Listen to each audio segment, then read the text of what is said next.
নবী সাল্লাল্লাহু আলাইহি সাল্লাম আবু তালেবকে কালেমা পড়াবার জন্য কি পরিমাণ কাঁদছে, চেষ্টা করছে। শেষ মুহূর্তে বলছে, চাচা চাচা কালেমাটা পড়েন না চাচা। বলছে না, মানুষের কাছে বেইজ্জতি হব, পড়বো না, মানুষ লজ্জা দিবে।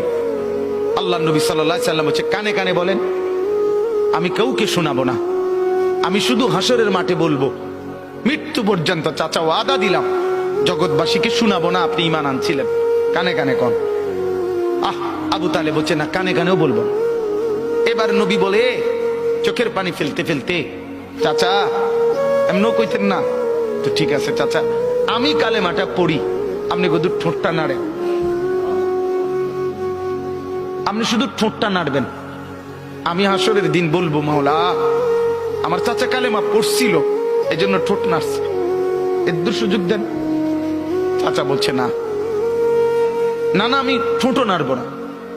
আল্লাহ নবী তখন অঝরে কাঁদতেছিলেন আর চোখের পানি ফেলে বললেন, চাচা আপনি জাহান্নামের আগুনে জ্বলবেন, আমি সইব কেমন? আবু তালেব নাফরমান তখন কি বলছে জানেন? আন্নারু খায়রুম মিনাল আর। মুহাম্মদ, মানুষের কাছে লজ্জা পাওয়ার চাইতে আগুনে জ্বলা অনেক ভালো। বাপ, নিজেদের জিন্দেগিতে একবার ভাইবা দেখেন, আমিও ভাবি আপনিও ভাবেন এমন আচরণ আমার মধ্যে আছে কিনা। 3 দিন ধরে যে বাড়িতে মেয়ের বিয়েতে ছেলের বিয়েতে যে ডেকসেট বাজাইলেন, কারে খুশি করার জন্য?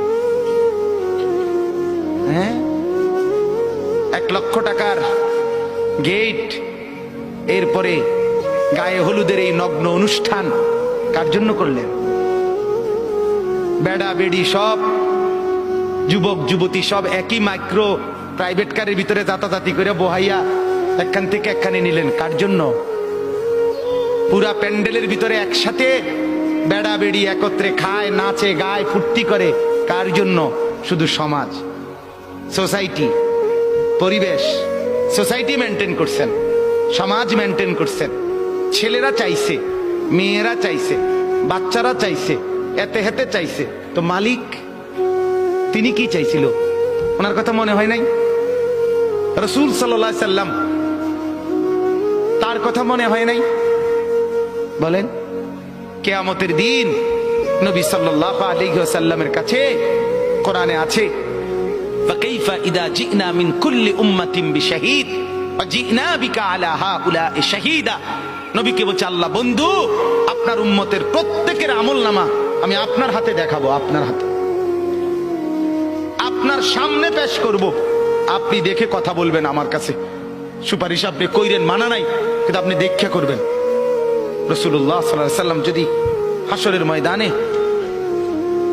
এরকম আমলনামা খুলে উল্টায় আর পৃষ্ঠার পর পৃষ্ঠা দেখে ফজর নাই, জোহর নাই, আসর নাই, মাগরিব নাই, ইশা নাই, শনিবার রবিবার, মদ জুয়া, অবৈধ উপার্জন, গান বাদ্য, নাটক, সিনেমা, জিনা, ব্যভিচার, বেহায়া, বেপর্দা সব উল্টায়।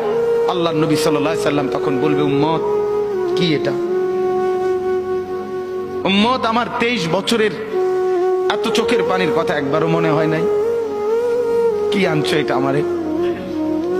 উম্মত, তুমি জানো না আমি যে তায়েফের পাথরের আঘাতে পুরা পিঠ চালনির মতো ঝাঁঝরা বানায় ফেলছে আমার? শোনো নাই তুমি? আমারে যে উহুদের ময়দানে দান দান শহীদ করে রক্তাক্ত করছে, তুমি শোনো নাই? আমি যে 14 দিন পেটে ক্ষুধার তাড়নায় পাথর বাঁধছিলাম, উম্মত তোমার মনে নাই?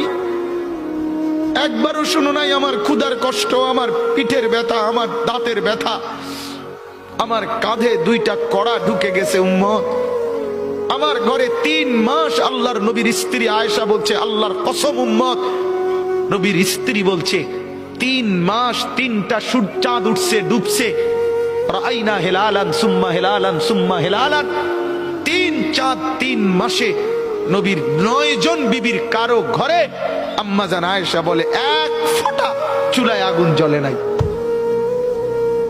মা আওকাদাত ফি আবিয়াতে রাসূলিল্লাহ নারুন, নবীর একজন বিবির ঘরেও আগুন জ্বলে নাই।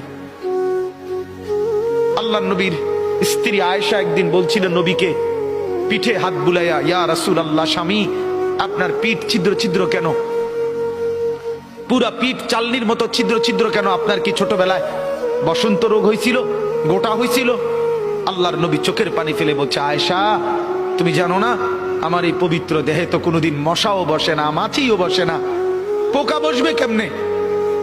আমার পবিত্র দেহে তো হাঁটলে মেশকের গ্রান বের হয়, আমার পেশাব পায়খানাও তো কোনোদিন জমিনের উপরে 1 সেকেন্ড থাকে না, মাটি ফাঁক করে ভেতরে নিয়ে যায়, সেই আমার গায়ে গোটা হবে কেন? আয়েশা এগুলো আমার তায়েফের পাথরের আঘাতের রক্তের দাগ।